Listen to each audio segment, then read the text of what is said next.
Hey everybody, it's April, time for planking, and I want to talk today about what to do if you've missed a few days. Like me, I have missed a few days.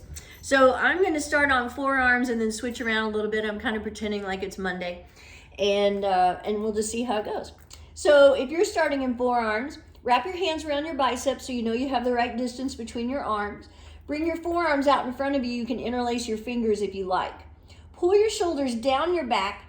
Then lift your upper back, separate your shoulders, pull in your belly, come up on your toes, shift your weight forward slightly. The timer has begun. And then do all of that again. Press into the floor again so you're broadening your upper back. You don't want your shoulder blades pulling together while you're planking. Pull in your belly again, tighten up your glutes, press your heels back. Your gaze is in front of your fingertips, or in my case, in front of my knuckles. Keep pulling in your belly. And again, you can keep your hands flat on the floor if you like. I think that makes it a little bit harder, 30 seconds. And I don't know about you, but I'm not really looking for ways to make plank harder. I look for ways to make it easier. So I missed several days because of the Thanksgiving holiday. And, so I planked with my family, but that was only for about maybe even a minute. I don't think we planked that long. But it was so nice that everybody was agreeable to the planking. Actually, I don't know how agreeable they were, but it was kind of a 1 minute, I'm going to switch to my hands. It was sort of an ultimatum. If they didn't plank, they weren't going to get to eat because I was in charge. If you switch, make sure you come back to your good plank. Separate your shoulders. Pull in your belly, tighten up your glutes. Wow, I feel everything adjusting. Think about, again, keeping your neck neutral, pressing your heels back. Everything is activated while you're planking. So I didn't plank on Thursday, Friday, Saturday, Sunday, and then yesterday I woke up with a terrible back spasm or muscle spasm in my back. Actually, it's in my rhomboid. It's still bothering me a little bit today, but nothing like yesterday. I couldn't even do a plank.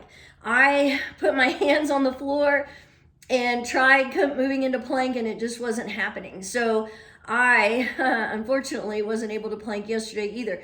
We're at 2 minutes. I'm going to switch back to my forearms. Notice I am moving slowly, though. For one thing, you should move into your plank mindfully. You don't want to take too much time, but you want it to be, I forgot to lift a leg.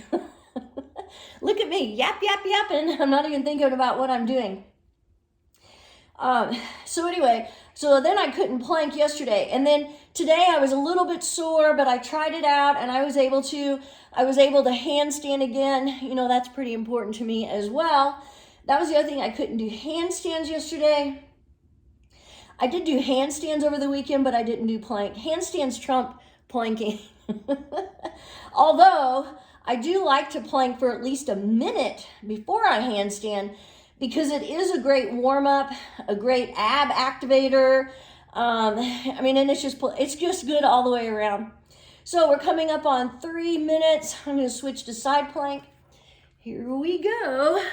See, I couldn't have done this yesterday, but I did have a little bit of a massage yesterday in my rhomboid. I'm going to have another one today. That's amazing how much massage can help. Okay, if you're in side plank, maybe you're stacking your feet or you might have your top foot in front of you. If you need to bring your knee down, you can, but really keep your hips lifted.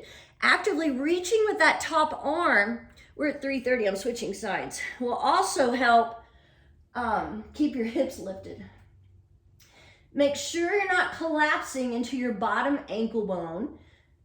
Keep lifting, keep reaching. So you're really working your obliques here, which, your obliques help with your posture.